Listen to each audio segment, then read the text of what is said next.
Hello. Wow, that look. The way that it bounces off my freaking face. You'd think I'm gonna go down. Good Lord. I don't know. The light running into things. The light is like glare. There we go. Better. It's still glaring, but whatever. Okay. Alrighty. Welcome to Weird and Woo Woo. I'm weird. We get a little woo woo. I'm just trying to do this, guys. Sorry. Today is Wednesday.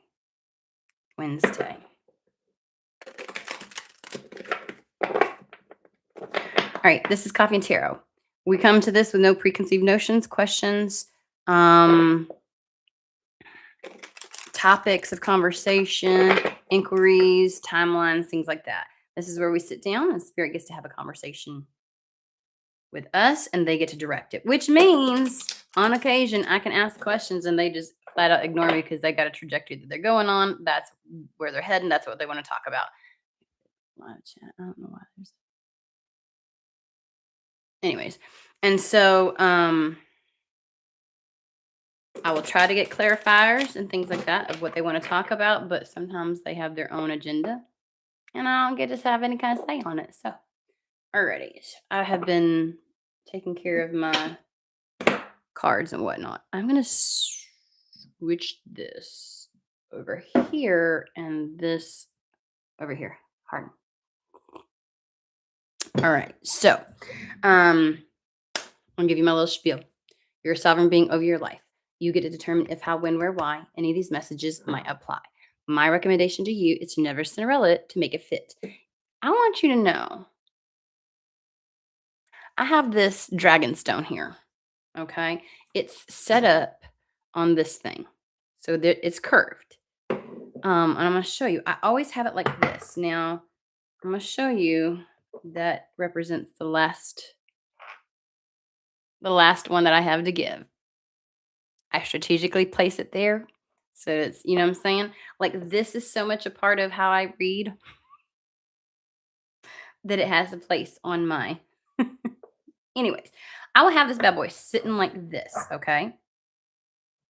And it can stay that way for whatever amount of time. And then all of a sudden, it'll end up like this. And there's nothing bumping the table to get it. Like it can sit like this forever and it shifts. And anytime it does that, it always makes me feel like something is messing with it. Does that make sense? I know there's a curvature and everything, and that it technically could slide. And I could understand that if my desk was something that was being bumped and everything. I don't know, but I will literally. I promise you, my brain might be dumb. I don't know. I will look at it and everything's good, and then I will look up and it's like messed with because I remember adjusting the little F that was on there while I was getting ready. And then I came back and I swear it was fine. And then I looked at it and it was like, and you hear this thing when it moves. It's a big ass rock, crystal, what are you gonna call it? So I always feel like, who be messing with my stuff? Who's messing with my stuff? On a positive note, I think it's like what, 3 months till morale season? Just reminding. All right.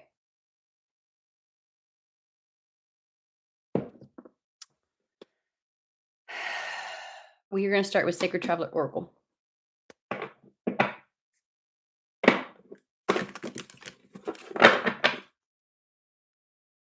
Look at how white. When I tell you my blinds are dang near closed, am I that much of a beacon of light that then when the sun comes through, or am I just that Caspery? I wanted to give a shout out. I want to get the name right. One of our fellow peeps that comes on frequently and joins in with us, who has been a part of the ride since the beginning. Been around for a hot freaking minute. Wrote a book of poetry, and I wanted to share it.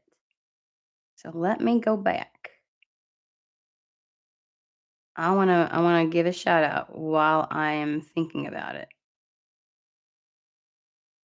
Oh my god, sometimes this stuff just takes forever. Come on. Rising from the Ashes. Okay, hold on. By Natasha and Renisha. I have put it on my Instagram and I put it into the stories and I reposted a post about this. So I just kind of want to like, I love it when our peeps do shit. Um, she let me know. I'm like, oh my God, gonna do it. Through heartbreak and healing, these poems remind you that love doesn't have to break you. Rising from the ashes, unbroken. Oh, I like that. Rising from the ashes, unbroken. Ooh, I like it. So, just check out, and I'll try to repost it on TikTok if anybody's on TikTok, um, so that y'all can see. But I just wanted to give that shout out because we have some pretty cool fuckers a part of our community. So, all right, let me. Ooh, baby. So this one's poking out. I might take it. Hey. A breakthrough's at hand. Let's see what this says. Enjoy the journey. Ooh, and then shout to the heavens with happiness because it's time to embrace the enthusiasm. Ooh, this feels like the journey is now beginning. A breakthrough is at hand. Enjoy the journey. And can I say, Fox has been coming through really big for me in my personal life since December. Specifically, I have dreams and stuff of like a baby white fox, a little baby white fox. Um, I feel like fox is going to be something different for everybody, so we're not going to like go into the meaning of that. But embracing enthusiasm, like get excited and allow yourself to be excited. Here's the thing: any journey is going to have anything like any journey. You can come up with reasons to fear. You can come up with reasons to be worried about. You can come up with whatever.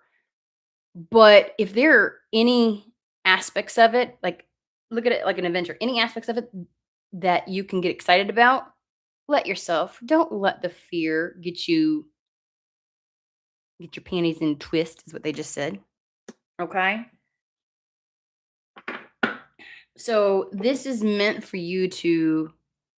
They're showing me somebody like getting on the mechanical bull. You know what I mean? Like have fun with it. Have fun with it. This is supposed to be a have fun with it. Um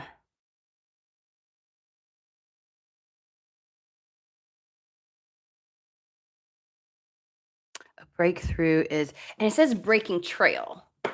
That's a pivot. That's the Knight of Swords energy. That is a 180. That is like cutting yourself free from an old path.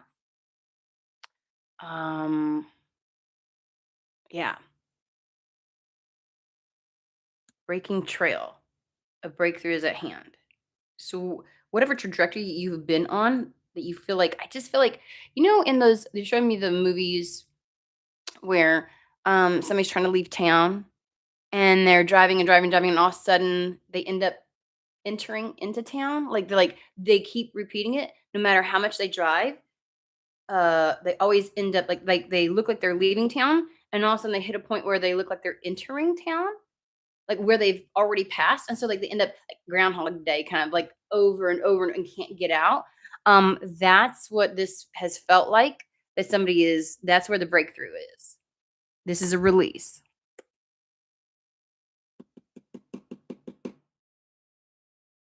Okay, we're gonna use Fallen Angel Oracle.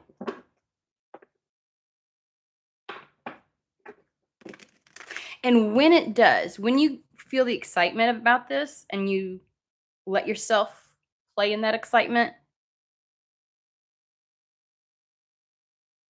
I feel like a kid that's appreciative of every little thing. My child,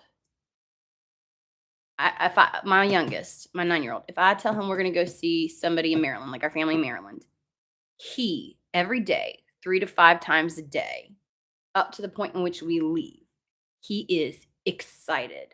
I just can't wait. I just did it like anything, like he always looks forward to the best of it. He doesn't look at change like, um, different from my oldest.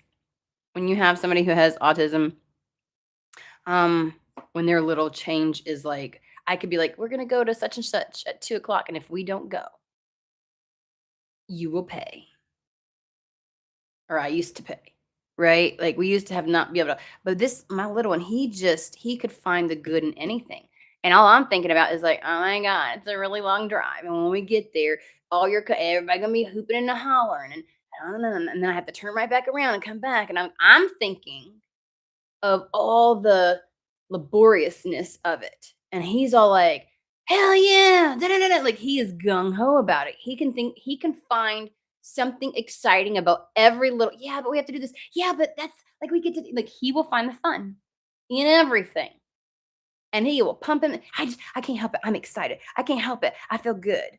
And I'm like, relish it, child. Like, he used to, I mean, this is the same child that used to tell me 20 times a day, "I love you, mom. I'm in such a good mood." He would tell me, "I'm in such a good mood." And it was funny because it was like the more he said it, the more he was in a good mood. I don't know why. I'm like, "Honey, you don't have to have a why. It's okay to be in a good mood." And then I even tried to like explore all the nuances of it. Like, do you mean like you feel content? Like you feel really just like he can cozy up on the couch. He's like, and he uses the same terminology. And I think I need to do that because in my attempt to find the nuance and what the differences are between the things, I kind of diminish it. But he's always like, he could be curled up and say, "I feel good," or "I'm in a good mood." This is all he says. "Oh, I feel good today." Like he just, and I'm like, maybe I need to do that. 'Cause I'll try to be like, "Oh, I'm nice and comfortable. Oh, I'm cozy." Because I tried to help him, and again, with kids that are neurodivergent, you try to help them with their identify their feelings because they can have a very difficult time in that. Um, but actually, he doesn't have a difficult time. This is my child that could be like, I have this voice in my head, and sometimes it tries to say negative things. He was 4 years old, able to tell me about how he can hear thoughts and how there's like my oldest was, geez, God, before he could really articulate that. There's adults that can't articulate that. So I am looking at him like, huh, that's the attitude that somebody needs to have. That's not toxic positivity. I think it's saying, yeah, I'm aware of all the things that could go wrong, but there's no fucking need for me to lament on it, to beat a dead horse. Are you serious? Like, yeah, like, why would I? You've lived it. Whatever this I keep trying to come out of this town. I drive and all of a sudden I'm entering right back into the same situation I just tried to drive out of. Like there's no way out.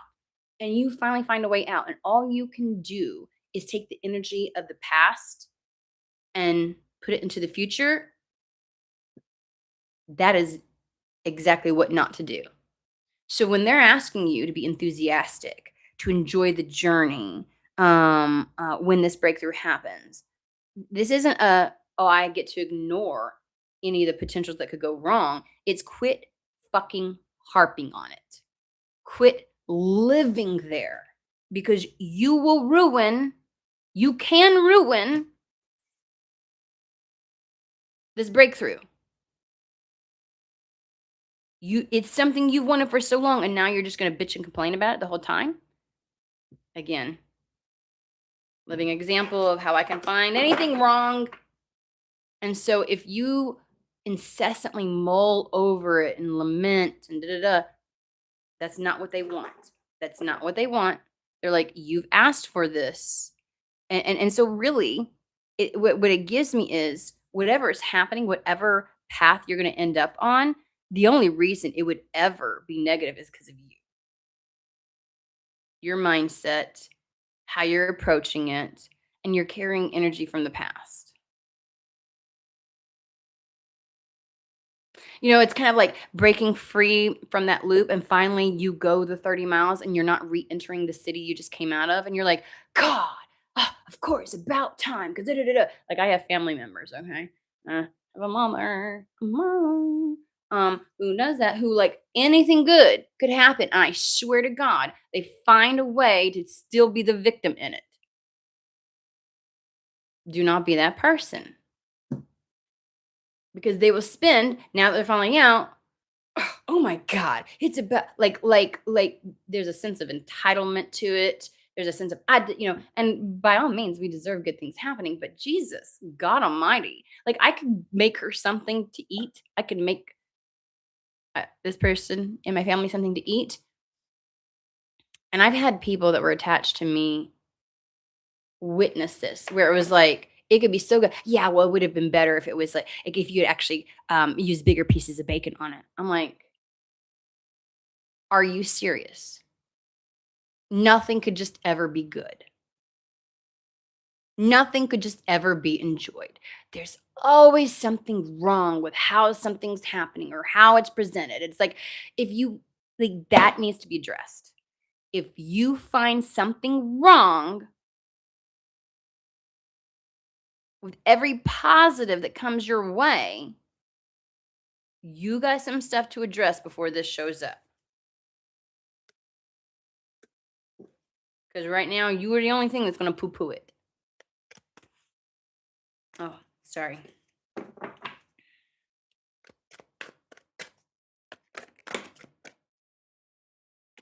Respite. Disputation. Hold on. I've had to do this before, but I have not had that card in so long.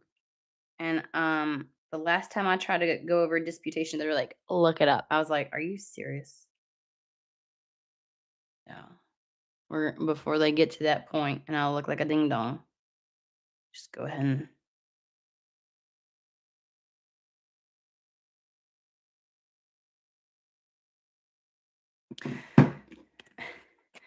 disputation, a formal debate or verbal controversy.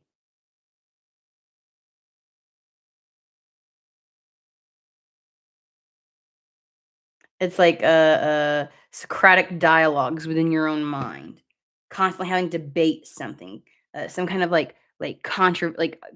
respite from that bullshit. You don't have to Virgo the shit out of this. If you know, you know.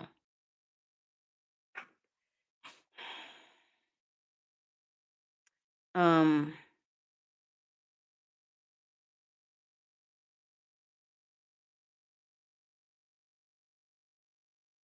Also, it says the modern usage of disputation is refers to any verbal argument, discussion, or controversy.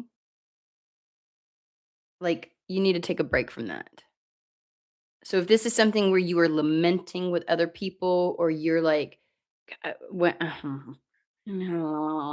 um, not to constantly bring her up as an example, but when I tell you, anybody who's had a covert narcissist or somebody with those, we'll say, characteristics, oh my god, it's exactly what I just gave you. The example that I gave you is like there's always something. So it's time to quit entertaining that. Okay? Because that's just going to rile you up before this ever happens. And it's going to steal your joy. That is a thief of joy right there. It's like future casting energy onto something that's meant to be embraced and enjoyed.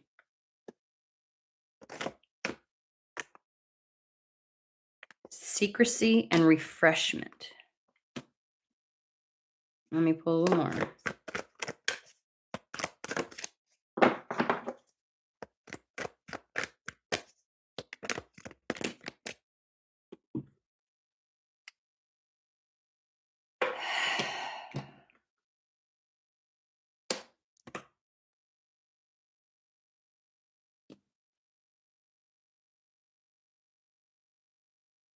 There's something about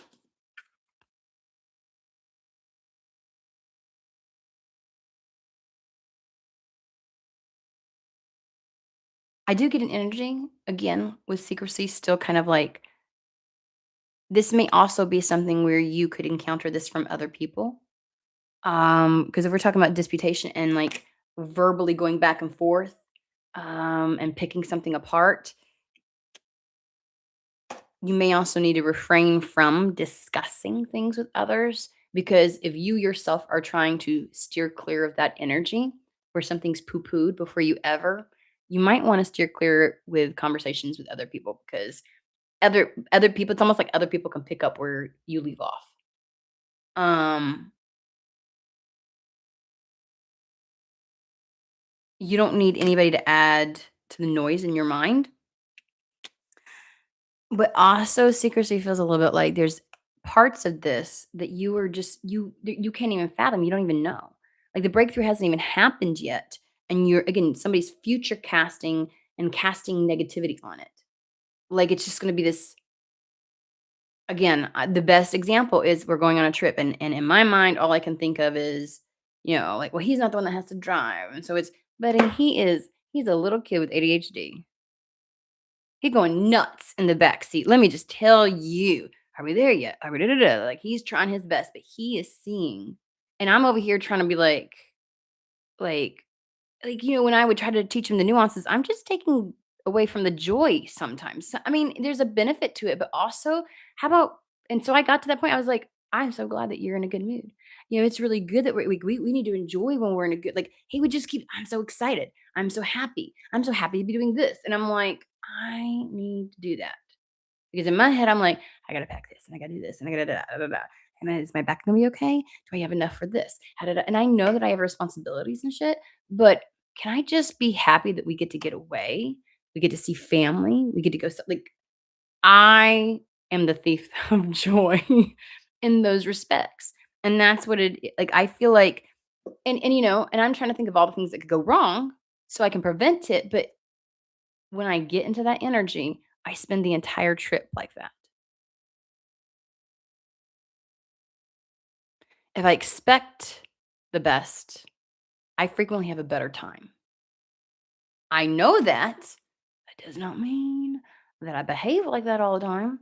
Um, so they're like, "You this hadn't even happened," and you're saying, like, you're coming up with all the things that could go wrong and all the things like, "Oh my god, this is gonna be terrible, and oh my god, this is gonna be terrible, and, oh, I have to do this," kinda thing. Like, you're thinking all these things, and I'm like, "You don't know. It hasn't even happened yet."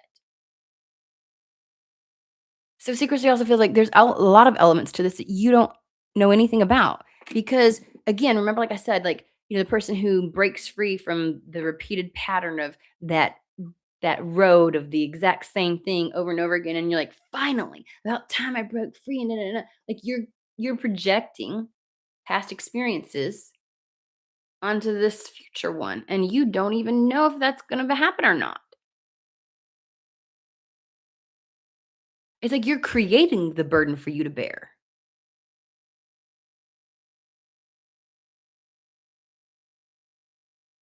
And there's parts of this you don't because you haven't been down this road, you don't know.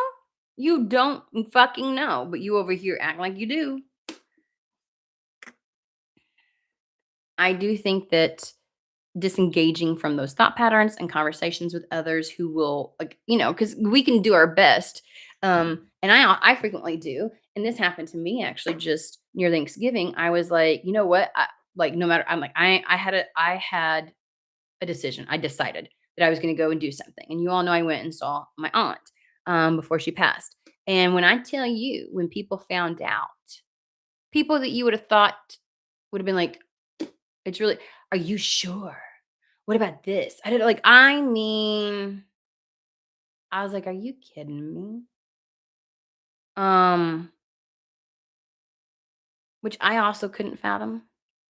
I was like, because I feel called to do this, because I feel like my aunt, who is also my godmother, will might pass? Like, what well, are you sure? Are you like, I mean, I was feeling good about something and somebody else was poo-pooing it.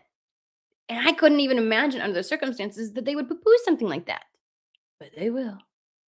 So, um, refreshment is the idea that you don't know everything that's about to transpire. You don't know all of the elements. You are future casting some kind of negativity on something and creating a burden that's not even there. Okay. And they're saying, you have no clue how refreshing this is going to be, how much this is going to, oh, I don't know, transform with transformation, transform. Hello, Ruben. So that's like this whole thing is going to be a massive transformation, and it's going to be such an up level as they're giving me to your experiences.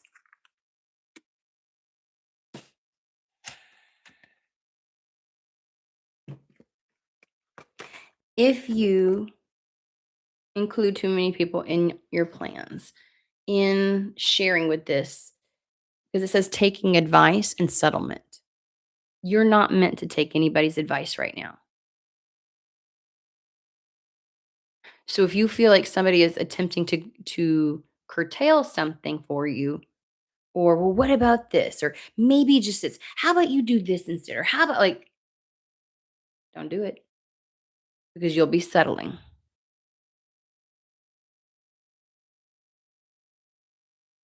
And that will compromise the transformation that's meant to happen. And can I also just say that whatever that little voice is in your head that says, well, what about this? Or maybe this, you'll still be settling.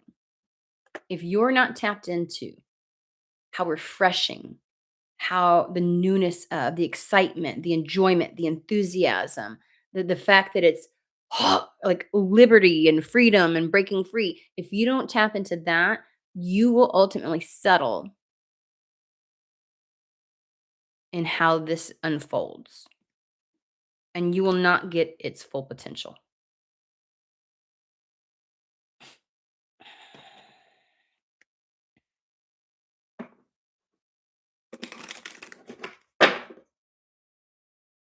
Just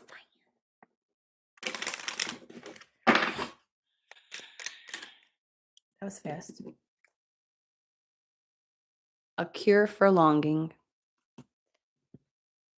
Love is happiness, a spark inside. Live deliberately and choose boldly. Then you have arrived. Live deliberately. Choose boldly. Love is happiness, and that's what they keep talking about right here. You want to love your life, you got to let yourself be happy.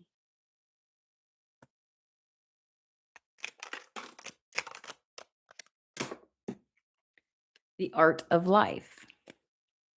There's no sacred light in the aura of an invisible life. Be bold for the second fucking time. In your skin, let love dance in sight. Love is happiness. Let love dance in sight. Let people see how happy you are. Express it, enjoy it, delve in it. Be a, like it's okay to be happy. It's okay to be excited. It's okay to enjoy the journey. Passages. Oh, you can't see shit. That light be coming in here and reflecting off of crap. Oh my god. Oh my god. Spiritual signs of inclination. You're walking through passages of your transformation. It is exactly what you asked for, and you are poo pooing it before you've even stepped foot across the threshold.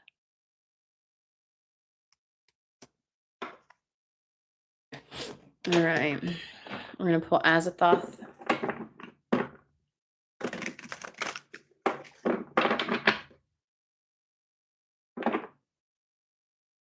The devil. Old patterns, old beliefs, holding on to that, projecting that to that into the future. Projecting that onto the present, they're saying. This will not be as hard as you think it is. Staying stagnant was hard. This is not hard unless you make it hard. I just heard in my head, "Fuck yeah!" Like I don't know who that was. Who's That's how my spiritual team would talk. Like it's a fuck yeah, like that's the kind of attitude that you need to have.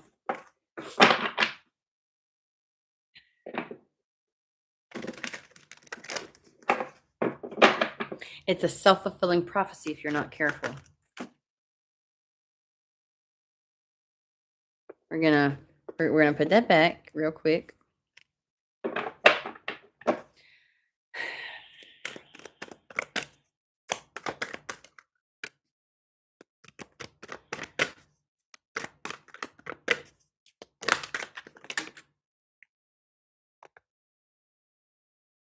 Nine of Swords,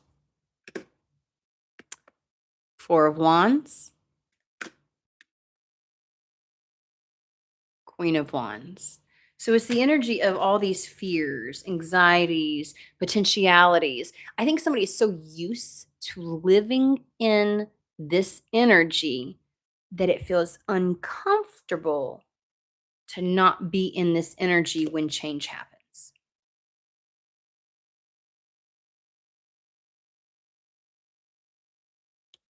Like they believe there's no other way to approach change than in this energy. Like it's some kind of sense of safety, security. Um, it's really giving you're the only thing that won't release yourself. And of course, the mind will look for evidence to support these things. Like, well, this has happened before, or see what's happening here, or, like, well, like you're looking for evidence to stay in this energy. Change doesn't have to be agonizing. A tower moment does not have to be agonizing. A tower moment, whether it's positive or negative, really depends on you. And that is a tale as old as time. How you choose to deal with something, perceive it, interact with it, react to it, that is what determines the level of positivity with it. The thing that's horrible is stagnancy, remaining in a loop, being caged. That's the terrible shit. That is the devil energy. When you're given a change, that's not the devil energy. That's you being so used to being in that energy and being uncomfortable with the freedom that you're being presented with. That you can't see it as an opportunity. And the only person that can heal or let go for you is you. Because the idea of surrender is a choice. Surrender at its core of its definition, no matter how you look at it, is a choice, one that only you can make. Same as healing. Nobody else can do that for you. No matter what has caused the discomfort or the trauma or what has occurred, no matter how much your environment has contributed to it, the only thing or the only one that can heal you is you. And the same is true for surrender. These are the moments where true free will is expressed. Same as like the idea of only you can choose your destiny can't choose you. So, this idea of all these chosen ones, it's like, you have to choose. Spirit can lead a horse to water, can't make it drink. So, in this situation, to surrender is where you have the utmost control because no one can do it for you, not even spirit. Only you can do it for yourself, which means it's completely, totally, 100,000% within yours control and yours alone. You are not giving up control. You are not giving into uh, another power. You are choosing. You are being in the state of allowance when you do this. You're open to receive when you surrender. You lack resistance. So, this marks a milestone.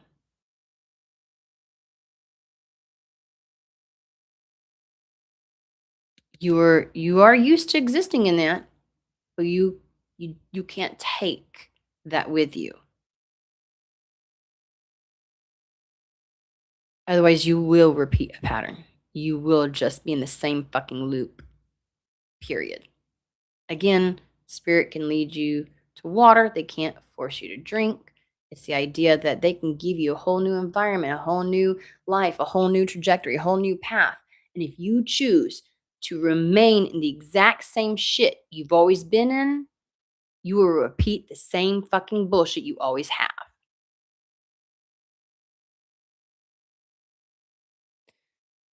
You're being given your freedom.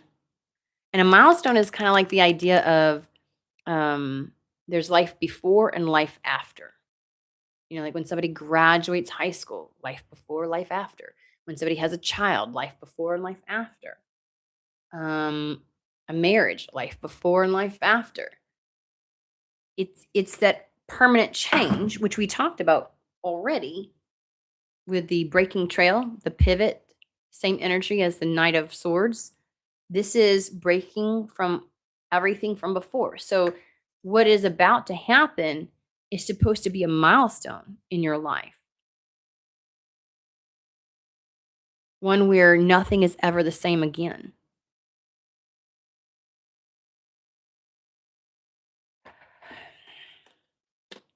What they want you to do is to stand in your power. The Queen of Wands is the epitome of being in the state of allowance and receptivity, yet never wavering from her core, her center, her truth, fully capable of anything that comes her way. She doesn't force anything. She also doesn't resist. That's why she's the I attract, I don't chase. I just am.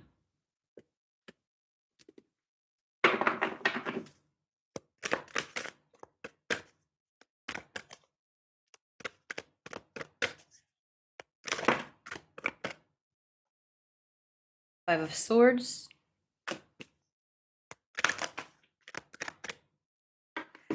Resigning to defeat is the way that this feels. Feeling like there always has to be a battle. Because this card says defeat at the top. Okay? Always feeling like everything is a battle and resigning to defeat. Like it's always going to, something else is always going to win out. That's done. Death card. This is the transition we're talking about. The breaking trail, the new, this card. The breakthrough is at hand.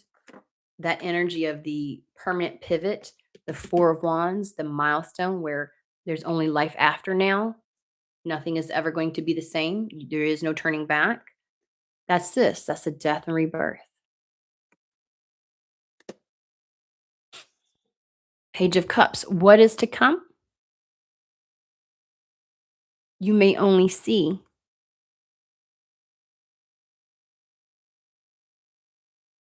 short-term future with it, right? But the Page of Cups, the idea is that there's something that pops out of the cup. There's something that is hidden. Again, we had the secrecy card. There's more to this than meets the eye. So you need to look at this as potential. That's what the Page of Cups is. It is an opportunity and potential on offer. And the only way to discover what's going to come out of the cup is if you accept it. Right? Five of Wands. The idea that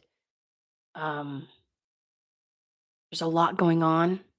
It's a bit chaotic, but the divine, anything from the divine is never birthed out of black and white, easy peasy, quiet, liminal space. That is not. The divine exists in the center of chaos. It is the human mind that desires things to be structured and simple and black and white.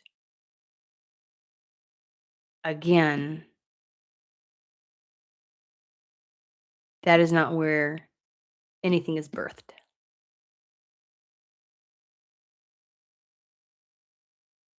From chaos, everything can be born. And it only feels like chaos because you resist. Okay. And then Sun Night Tarot. And we will wrap this up.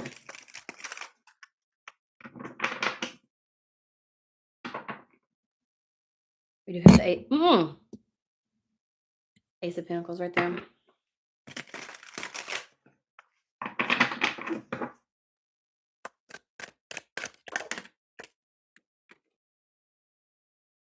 Knight of Cups. It is most certainly going to be better than you realize.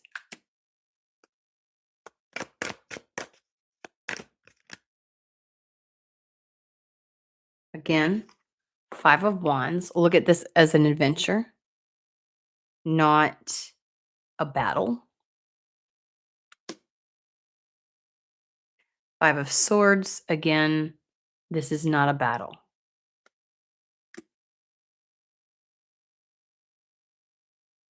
Queen of Swords.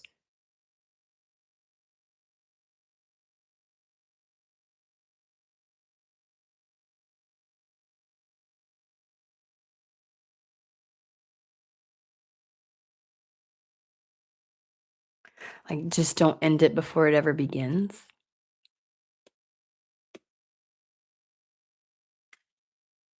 This choice that you face, and hopefully you get a grander perspective.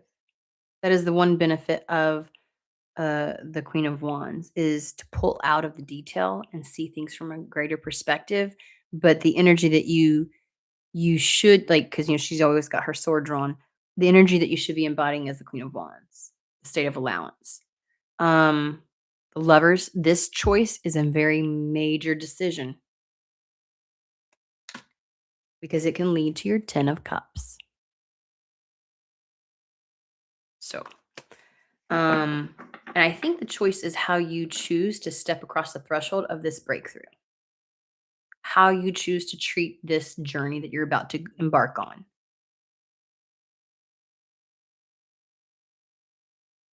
Okay? Embrace the enthusiasm and enjoy the journey.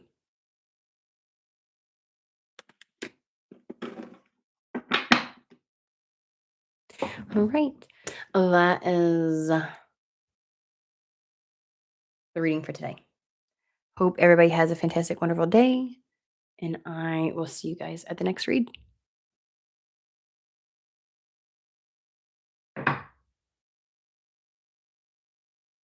I didn't know you were still around, Aunt Aileen. Aileen.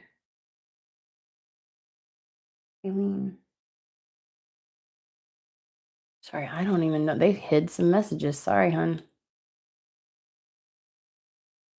Sorry about that. All right. Awesome. I hope it's beneficial. Y'all have a good day.